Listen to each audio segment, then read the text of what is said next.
第8代 BMW 5 Series 代号 G60 终于来到马来西亚。那 BMW 马来西亚首发款式就是纯电动的 i5， 因为免税的关系，售价从419,800块起，只是比 i4 eDrive 40M Sport 贵了2万块而已。那 compared to 我之前介绍的 G70 i7 的话 ，i7 是卖729,800块起，所以419,800块的售价让到这个 i5 成为一个非常划算的纯电动车。它既是一台 BMW， 同时也是一个相当成熟的电动车，用83.9 kWh 的离子电池，续航里程大概在500多公里左右。那今天这期就跟大家来分享一下我自己有多喜欢这一台 BMW i5。那影片开始之前，记得订阅我的 YouTube channel。Let's go！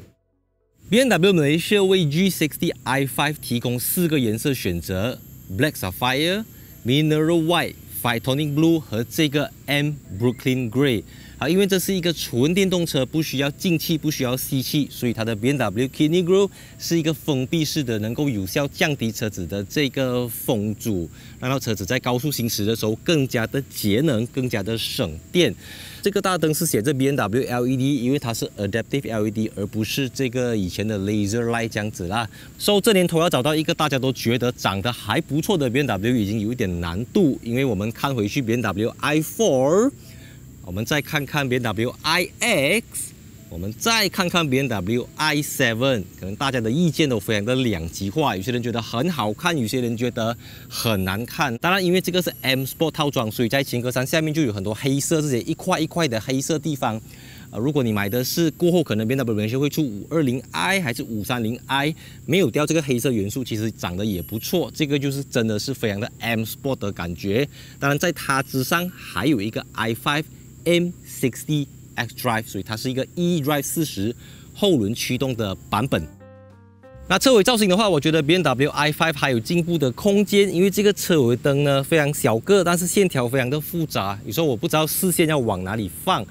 因为是 M Sport 套装，这边就有很大片的这个 High Gloss 被高光泽黑。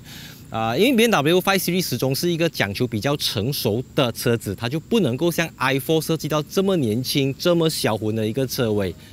资深的 Beamers 们就会知道这个东西叫 Hofmeister King， 它跟 BMW Kidney Grille 这2个东西都是 BMW 最经典的东西，在这个 G60 的5 Series 身上也让它回归，而且这边刻上了这个5的字样。BMW Malaysia 的 i5 eDrive 40标配21寸的轮圈，这个是 BMW Individual 的 Jet Black 轮圈，看起来像一个钻石这样子。所以它采用的是有 PNCS Pirelli Noise Cancelling System 的静音轮胎，前面是 25535R21， 后面是 28535R21， 就是标准 Rear Wheel Drive 车型，后面会比前面大，因为这个是 eDrive 40，不是 xDrive 40啊。然后再来，它有标配的这个 Adaptive Suspension Professional 自适应悬挂系统，而且重点是它也有之前在 X Series 和7 Series 身上的 Integral Active Steering， 也就是 Rear Axle Steering 后轴转向系统。所以419,800块，单单是看它的这个 Axle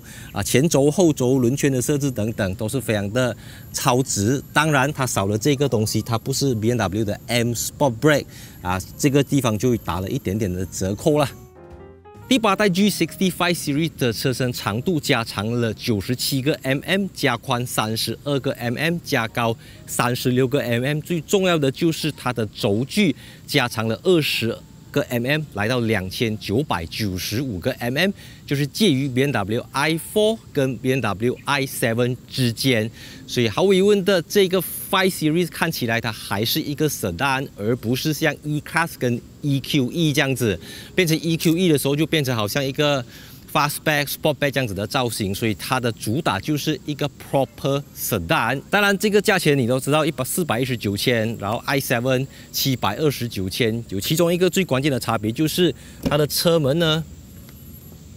是没有 Auto Closing 跟 Auto 开的这个功能啦，所以就是在开2个车门的时候都是传统手动，而不是像这个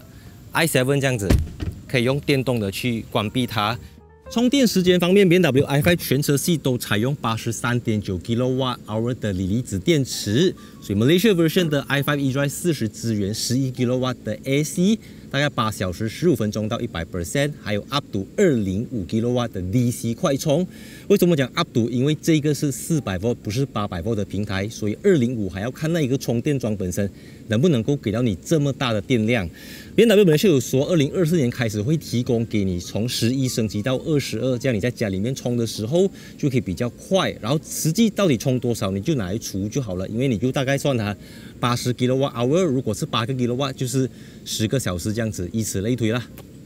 BMW i5 是基于 CLAR 平台打造，所以原本车头这个地方是要来放4气缸或者6气缸的重置引擎，或者8气缸。当我们把这个 cover 打开过后，所以这个时候你就会发现到车头这边是非常的空，因为这个 eDrive 40是只有后马达，没有前马达。你要买到 xDrive 40或者 M60 前面才会有马达，所以这个地方就整体车身的重心是集中在中间，因为电池是放在车子的底部，这边算是蛮轻的一个地方。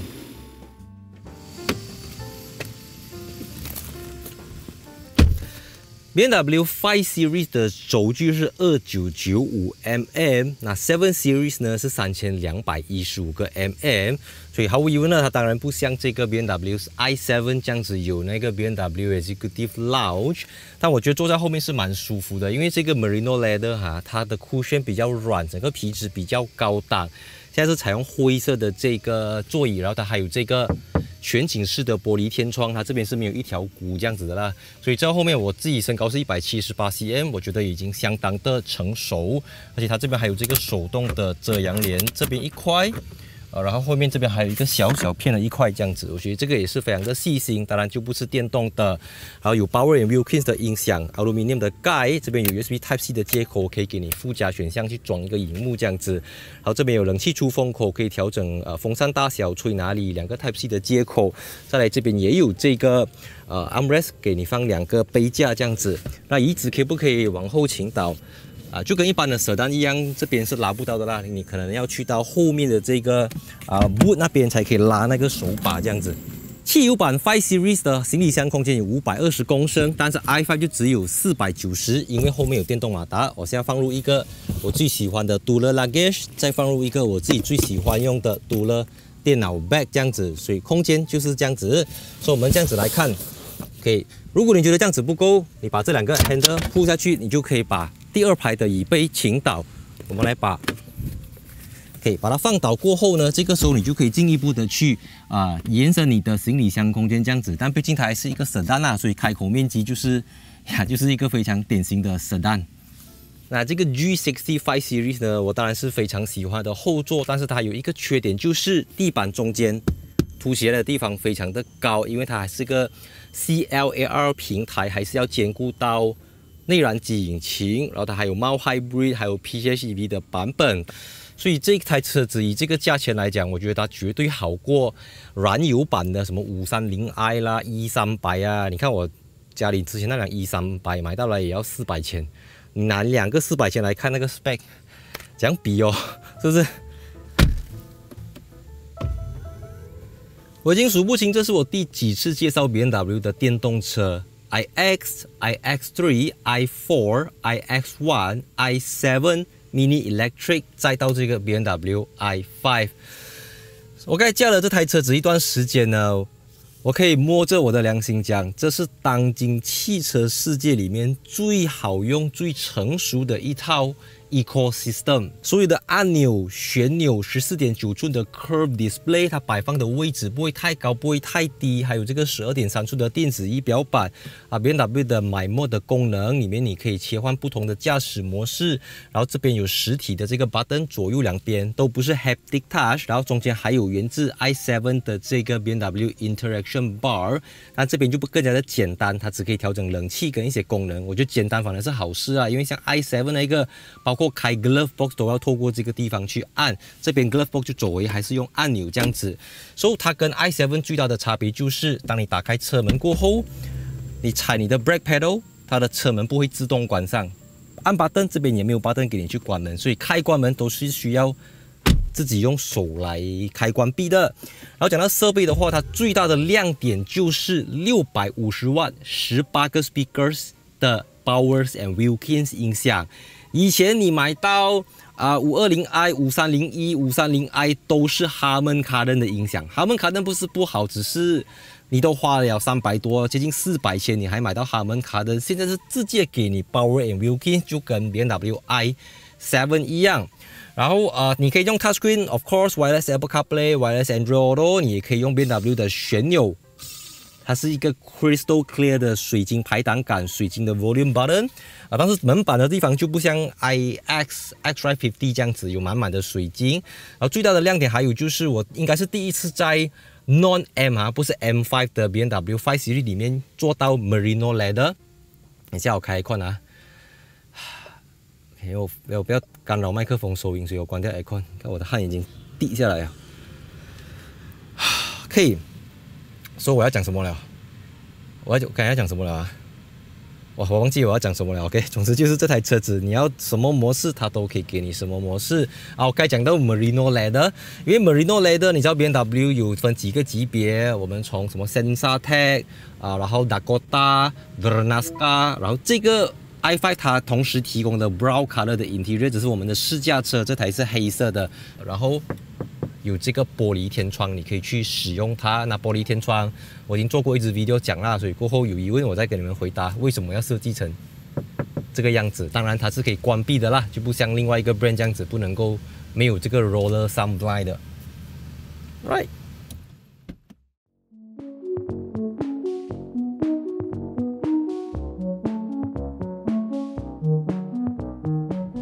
首先几个重要资讯，第一个 i5 用的是 83.9 kWh 的锂离子电池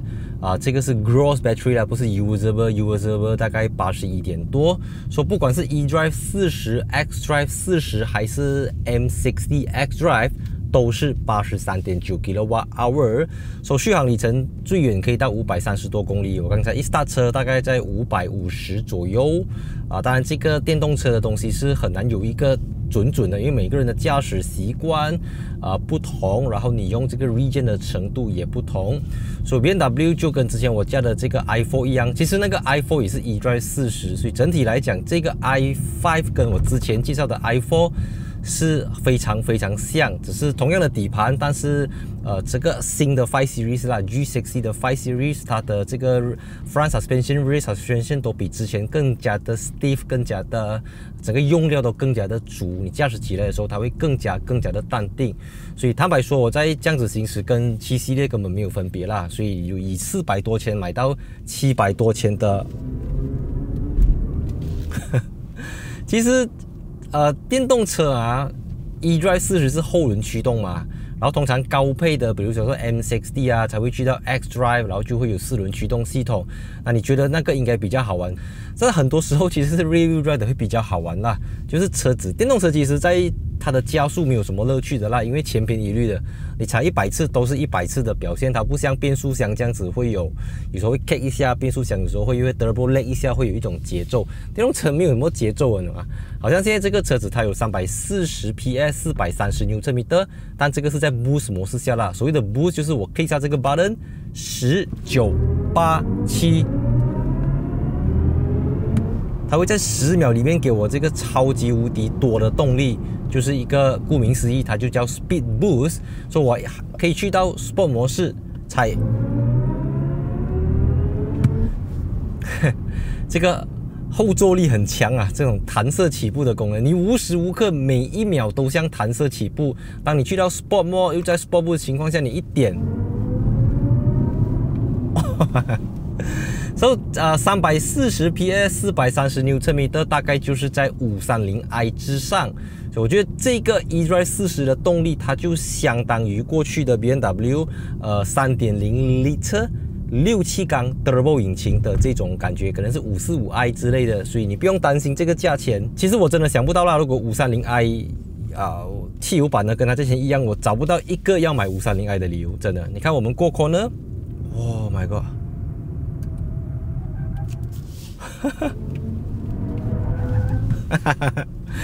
它是一个2205公斤的 Rear Wheel Drive 后轮驱动 BMW。My God， 这车真的很好驾，它真的很好驾。这辆车子，你说compared to i7 的话呢 ，i7 很好，可是比较多在于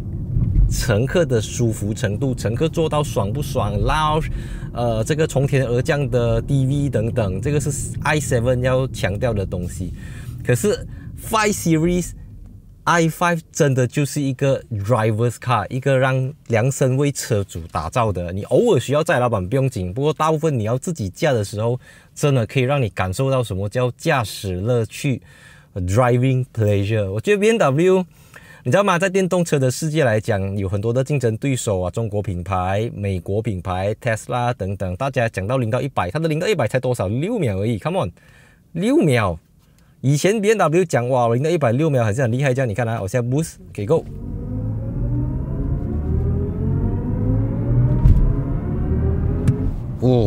brake， 哇 ，braking power， 你车子要可以很快啊，你的 brake 同样能够很吃菜，无视地心引力踩。由鼎鼎大名的 Hans Zimmer 打造的 BMW Iconic Sounds Electric 这个电动声音是我驾过这么多电动品牌里面它是最好听，听了最顺耳，不会很突兀，不会很太多。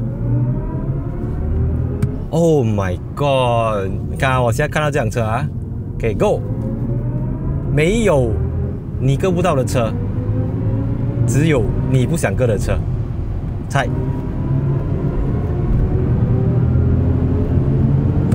快，它很快，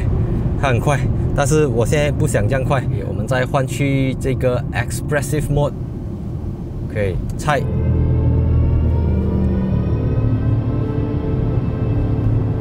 我知道这件事情，我已经在很多辆 BMW 身上做过 iX1、i7，